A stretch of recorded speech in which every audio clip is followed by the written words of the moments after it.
Bonjour les amis, je sais, je vous fais cette vidéo plus tôt que d'habitude. Rendez-vous chez le dentiste à 10 heures ce matin et 1 heure de bagnole pour aller chez le dentiste. Il n'y en a pas des plus près, ou du moins les plus près, ils sont pas disponibles. Alors, j'en avais une dans ma ville avant, mais bon, elle est partie en retraite et de toute façon, comme c'était une covidiste folle, je l'avais vue une fois, on avait convenu qu'on ne pouvait pas travailler ensemble, elle et moi, quoi, voilà. Donc, je vous fais cette vidéo plus tôt, je vous ferai sans doute celle de demain plus tôt, et en attendant, je sais que vous êtes dans l'angoisse, vous voulez tous savoir si le juge, il m'a condamné à un stage de rééducation, un stage de citoyenneté, hein, donc, écoutez, j'en sais toujours en rien, notre avocat hier, il plaidait, il n'a pas eu le temps, l'autre avocat devait y envoyer les attendus, on ne sait pas. Donc le suspense demeure, je ne sais pas encore si je vais être rééduqué, c'est promis, j'espère vous le saurez demain. Bon, en attendant l'actu aujourd'hui, bon, je vais pas vous reparler du Bataclan, je vous ai tout dit hier, hein, rien à ajouter, quoi, si ce n'est une pensée pour mon copain Patrick Jardin, qui doit pas vivre la meilleure journée de sa vie, le pauvre.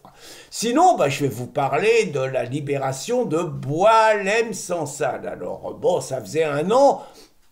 Tout le monde attendait ça avec impatience. On sait qu'il avait été condamné à 5 ans de tôle par les islamos d'Alger, parce que c'est des islamistes, Alger, faut pas se raconter l'histoire, hein, d'un État mafieux, mais un État de plus en plus islamisé. Donc, 5 ans, Macron incapable de défendre les siens et a donné l'impression de n'en avoir rien à foutre, de jouer les fiers à bras avec Moscou alors qu'il n'a pas les épaules et de se faire humilier au quotidien par la diplomatie algérienne et par le régime algérien, Macron incapable d'entamer une épreuve de force avec l'Algérie, incapable de remettre en cause et de poser les choses, l'accord de 1968 s'est plié, ce qu'ont voté les députés, et maintenant,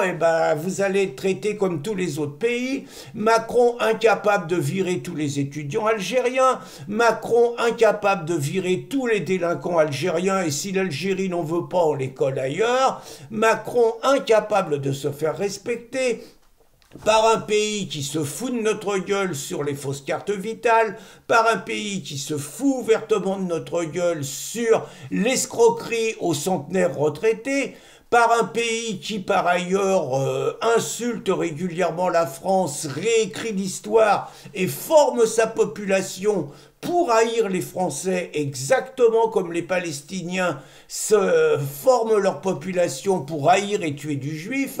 un pays qui est toujours dans la revanche de 1962 pour mieux cacher finalement son incapacité à diriger un pays que la France a construit de toutes pièces. Donc Macron incapable de dire aux dignitaires algériens c'est terminé les visas, plus un visa. Macron incapable de dire aux Algériens c'est terminé l'argent qui sort, qui quitte la France pour aller en Algérie, c'est terminé. Bref, Macron incapable, alors que Retailleau, il paraissait prêt, du moins avec des mots, d'entamer une épreuve de force, a réussi à faire humilier la France, je suis pas convaincu que ça le dérange beaucoup, à se faire humilier lui, ce qui est quand même un peu plus embêtant, à moins qu'il soit vraiment profondément maso, en faisant en sorte que l'Allemagne obtienne en 2 jours ce que la France a été incapable d'obtenir en 1 an. Alors bien évidemment, Choupinet va la jouer...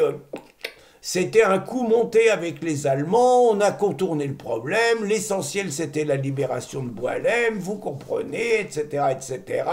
Évidemment, il a essayé de se raccrocher aux branches en disant qu'hier, il a eu Boualem au téléphone quand il était dans l'avion en partance pour l'Allemagne. Bon, en attendant, faut pas se raconter d'histoire. C'est un camouflet, une humiliation pour Macron. C'est un camouflet, une humiliation pour la France de Macron. Et on a la preuve, une fois de plus, que Macron, incapable d'entamer une épreuve de force avec l'Algérie, continue à jouer les fiers à bras en étant le fer de lance des provocations de l'OTAN et de l'Union européenne contre les Popov, avec un objectif, c'est de nous coller la guerre contre les Russes pour rester au pouvoir. Enfin bon, on le voit tous venir de loin. En attendant, à chaque jour suffit sa peine. Une pensée pour Patrick et cette journée des 10 ans de la mort de sa fille, et une pensée surtout pour Boualem Sansal, notre Solzhenitsyn à nous, un né algérien, un né musulman qui a montré que les esprits libres ça existe, c'est un espèce de Pascal Ilout, et un des rares Algériens capables de dire aux Français la vérité sur l'islam, une vérité que les dirigeants de notre pays ne veulent pas que nous entendions, et une vérité qu'Éric Zemmour, qui a été exceptionnel hier sur Frontières, a su dire avec tout le courage qu'il faut aux Français, même s'il le sait, ça lui vaudra très probablement un procès, ainsi qu'à Frontières, ça paraît le sens de l'histoire, mais il y a des moments que pèsent les procès quand la vérité et l'avenir de notre pays sont en jeu. Donc une pensée aussi pour Boualem, qui a besoin de temps pour se remettre et qu'on espère revoir très rapidement en France et sur les plateaux de notre pays, avec la liberté de parole et d'expression qu'il a toujours su défendre et mettre en œuvre. Bonne journée les amis!